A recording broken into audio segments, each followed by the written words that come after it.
Oh, hi there, everyone. Welcome to another episode of Cardwell's Cauldron. My name is William. And I'm Kevin. And this is a production of Geektopia Island.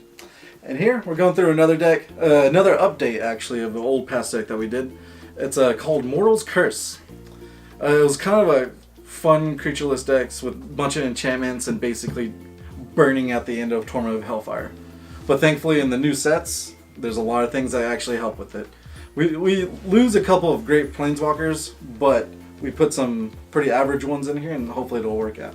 Yeah, I like the other one. Yeah. And I've seen a deck like this work, and it's super funny. Yeah. I love it when it works. The other one did work. I was able to get like first and second most of the time with it. It's really fun, and no one really expects it most of the time. Yeah. All right. With that, we're gonna delve right into this guy. Yeah. It's pretty simple. It's got its little nuances, but we'll get to it. Yeah. So starting dude, we got the only creature in the deck is the Twilight Prophet. What does he do? Okay, one of the brand new people, Vampire actually, Vampire Cleric, has flying. It's a 2/4 for 4. It has a Sin, which is what you're going to do. Mm-hmm. Whenever you get 10 permanents, as soon as you play this card, if you have 10 permanents, you get City's Blessing. What happens at that? I do believe it's at upkeep. Yep. It's like a reverse Bob, pretty much. Way better, I think. So you reveal the top card of your library. They lose X life, you gain X life for the converted mana cost of that. Mm-hmm. And throughout the rest of the deck, you're going to have tons of enchantments to hopefully get you there to ascend. Yeah, and you get the card as well. So I mean, you draw that card. You get no non-value out of that. It's ridiculous. And that's why it's only a creature. We only got 2. You might bump it up one more. I don't know how it's going to work, but I really like the idea of because you're drained. This is kind of a slightly drained deck. Yeah, I mean you're gonna be wiggling down in the whole time, but it's pretty good. Yeah. All right. Next card we got is Authority of the Consuls. Yes. This kind of fell off the face of the earth, pretty much, because the red deck, Remnant Red is pretty much gone, but not really. It's kind of weird. But anyways, enchantment for 1 white. Creatures come into play. Your opponent's control comes into play tapped, and you gain 1 life for each time. So if they're playing the good old token deck or mono red, you're going to be gaining a lot of life. Yeah. And it is main board, yes. 3 in the main board, it just really helps out. And then we got the obligatory Fatal Push, because it's Fatal Push. Cheap removal. Let's get real. That's all you need. Thank you. Yeah. Alright, so we got one of the win cons. Yeah. Torment of Hailfire. It's 2 black and X sorcery. Repeat this process X times. Each opponent loses 3 life unless that player sacrifices a non-land permanent or discards a card. Yeah. Card is bonkers and I love it. It's so goofy. It's really good. And it's basically a control deck the whole time, so you're going to hopefully you're going to will them away so much they don't want to be living. That's why it's called Mortal's Curse. They don't want to pay the life. They're just done. And it's got one of the best artworks of the whole Hour of Devastation. I do believe it was the championship, or mastermind, is what they called it, playmat at the time. Yeah. Alright. This is one of the lynch pieces of the deck from what I can tell. Yeah. Azor's Gateway. What does this do, Cardwell? So this is the reason why I wanted to update this deck, because I was like, this is actually pretty fun, and I think it'll work out pretty well in this deck. Mm-hmm. So it's really weird. So it costs 2. It's an artifact. You pay 1. You tap it. You draw a card and exile a card underneath this artifact. And if you have 5 different converted mana costs, then you flip it. And a land counts as 0, so that's an extra one. And we have a 1-drop, 2-drop, 3-drop, 4-drop, and a 5-drop in this deck. So you're going to potentially get there. Yeah. Like, it's amazing that it draws you a card as well. Like, pay 1 to tap, draw a card. Cool. Like, people do that, would love to do that. Yeah, when it flips, you gain 5 life and you untap it, so you can use its backside as well. And when it becomes a land like the other artifacts and enchantments, it's called Sanctum of the Sun. It's a legendary land. And add X mana of any 1 color to your mana pool, where X is the total, your life total. So just getting there. Like, to be able to flip this and cast a Torment of Hailfire or the other cards, like, it's win. You just win. It's silly. And that's why we have Authority Councils also. Yeah, I mean, you're going to be gaining life all day. Like, great. You're going to be creating that buffer the whole time, where this card will matter even late game, hopefully. Yeah, it's just funny. As long as it survives, of course. Alright, Cut to Ribbons. Mm-hmm.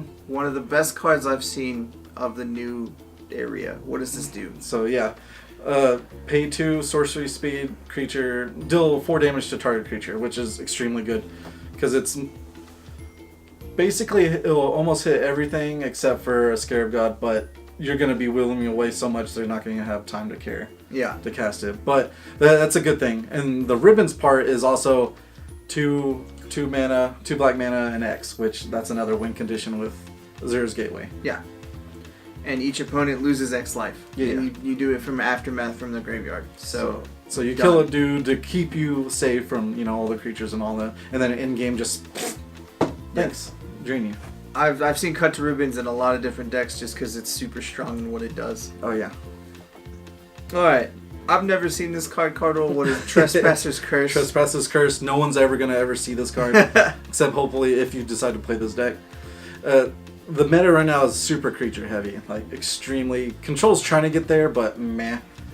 And I guess I should point this out too. I've been seeing a lot of pro streams or whatever. They're trying to do a black-green deck with Torment of Hailfire. I don't think it's any good, to be honest. But because they don't have this card too. It's an enchantment or a curse, so you curse the enemy player. Enchant player. Whenever a creature enters the battlefield under their side, they lose 1 life and you gain 1 life. So it gives you that little buffer and it drains them the whole time. I don't know. I like it in this deck just because you gain the life. It's just... Oh yeah.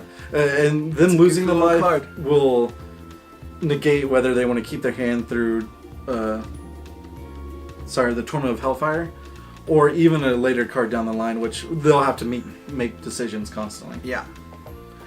All right. So one of the planeswalkers that's still in there, Gideon of the Trials. Yeah. Unfortunately, it's not as powerful as Gideon of Ally of Zendikar or whatever, but it actually prevents upcoming damage to you, so you can keep that buffer there until you get to wipe the board or kill the dude. And if not, then you just swing in for 4. Yeah. And even with this emblem, like if you're able to keep them alive, you give them another pressure that they have to get rid of that Gideon. Yeah. Before you lose the game, and they can win it. All right. It's one of my favorite cards. Yeah. Sword Point Diplomacy. It's a black and 2. Reveal the top 3 of your library for each of those cards. Put that card into your hand unless your opponent pays 3 life per card. It's a browbeat. I mean, it's a black browbeat. So good. People say, we keep saying this over and over. You don't want to give your opponent choices, but when their choice is literally letting you draw cards or take 3 damage for 3 mana, is insane. And the fact that you're dealing them so much damage by the time maybe you play this to draw extra cards, they're gonna give you the 3 cards. Yeah, because I mean you're bleeding them. You're bleeding them over time, so it's gonna stack up. And it's just not good. And like people pay 3 mana for J-Light Ranger, right? So potentially you want to draw 2 mana. Well, this one, if you have 2 mana in a card, they take 3 life from that card and you draw 2 mana. That's just value. Yeah, it's super good. Yeah. All right, Torment of Scarabs. What does this card do? It's also another curse, which will help out with all the player choices. But enchant player, at the beginning of their upkeep, they get to either take 3 life unless they discard a card or sacrifice a non-land permanent, which is why you give them more choices to bleed themselves out or keep their get rid of their stuff. And as you can tell through the other choices you get to have, their resources will probably be gone by that point. Yeah. And all of these enchantments also help you get to Ascend quicker for the Twilight Prophet. Exactly. And taking 3 damage a turn as soon as you play it, their turn it triggers, so yeah, they have to make choices then. Yeah. Alright, one of the other walkers of the deck, Angrath the Flame Chain. Yes. Sadly, we miss Nahiri because she was a big part of the whole deck because you get to exile target dude or whatever. Mm-hmm. That's why I like Angrath here. 1, it discards a card and they take 2 with a +1, so they have 1 card to discard the Torment of Hailfire or Torment of Scarabs or any of those. Mm-hmm. You get rid of it, so they have to take their damage no matter what. The minus ability, you grab a dude. If it's converted mana cost 3 or less, you can sack it at the end of turn. Otherwise, you just take a dude, swing, and go for it, So it takes another thing from their board where they have to make difficult decisions later on their turn. And then the -8 if you ever do it. If you get there, but potentially you might not. But they lose life equal to the number of cards in their graveyard. Yeah, which is through the other stuff they're discarding. In a deck like this, they're going to be getting rid of their hand or their cards or their life. Yeah. So either way, you're winning that whole bout. And then finally, we got the Fumigates to save your life. Yeah, exactly. 5 mana, destroy all dudes, gain a life for each creature you control. For each creature that died this way. Sorry. And I mean, it gains you life too, so it helps Azor's Gateway be better. Exactly. For the little stuff that you control them early on and then Fumigate for, the win technically. Cause you get rid of their board, they have to make more decisions. It's just really good. Alright, so what do we do? What do we have for lands, Cardwell? Okay, lands, it's actually pretty awesome that you have 8 lands that come to play tap before turn 3 or whatever. Because you have I do believe you have Inspiring Vantage. Yeah. Mm-hmm. And then we also have Concealed Courtyard. So, what are they called? They're not lazy lands, caffeine lands? I can't remember. They're caffeine lands. Caffeine lands, yeah, okay. Because they come in first. You want to play them first because they get free. Exactly. They'll do the Authority of Consuls, your earlier curses, your earlier burn to help you control for the rest of the game. And Azor's Gateway, if you can, turn 2 no matter what. Yeah.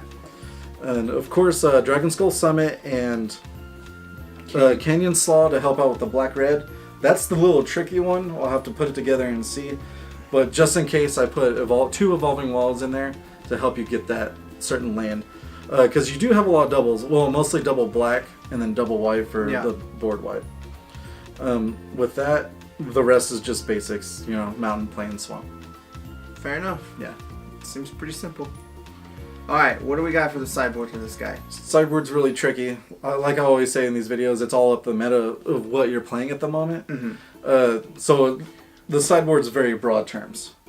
We got 1 more Authority of Councils to fill up for 4 for aggro and all that. And against tokens deck, Abzan tokens and whatnot.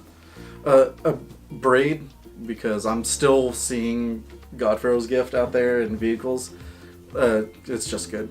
Yeah. For extra control for that. 2 more Torment of Hailfires because against control or whenever you feel if you feel comfortable. Good. Yeah. If you feel comfortable enough to put it against a mid-range deck, which you should by that point, then throw them in there. Yeah. And speaking of mid-range decks, it's a new card called Slaughter the Strong. It's pretty cute. Can you give us the specific wording on there? All right. So it's 3 mana.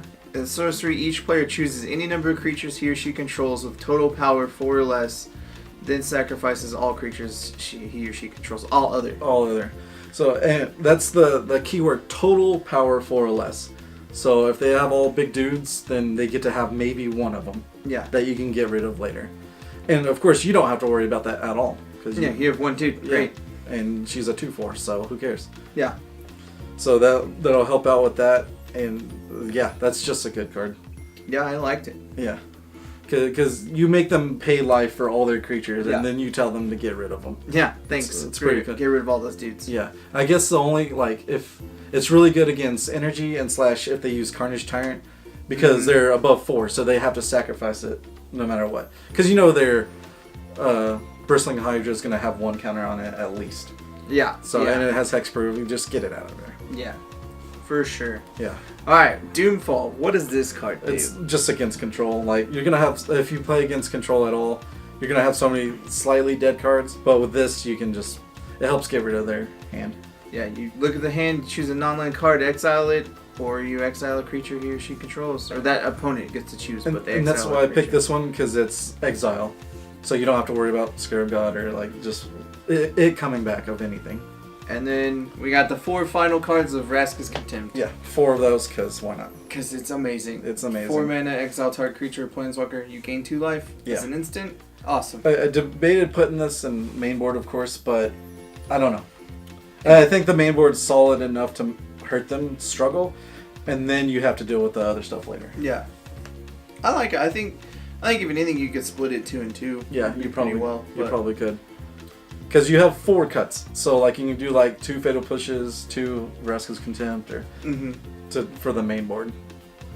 And as for that, that's why I don't know. I just want to pressure the players so much that they just Yeah. give up without anything. Yeah, that they don't have a way out of it. Yeah.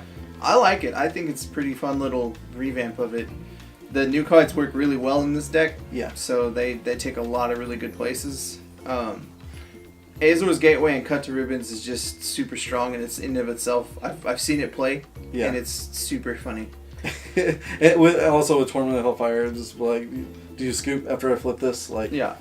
And with this new version, like, there's more draw mechanics for you. Mm-hmm. Twilight Prophet hurts them, heals you, you get a card, and Sword Point Diplomacy. Sword Point Diplomacy, and Azor's Gateway lets you draw too. Like, Yeah, you just get all the draw power that you need to get there to keep fueling your fuel your deck, and fuel everything. yeah. So you should be able to fuel yourself, bury yourself, and just always seem to get there, I hope. As long as you don't get mana screwed. I like it. Yeah.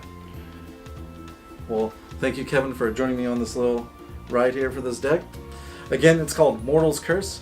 The deck list will be down below. And also, as you can see, the numbers will be on the cards as well when you watch the video. My name is William. And I'm Kevin. And thank you for coming here at Cardwell's Cauldron. And I hope you have a good day. Go ahead and like, comment, subscribe, and keep up to date with our future content. And please join us on our social media and check us out on Twitch.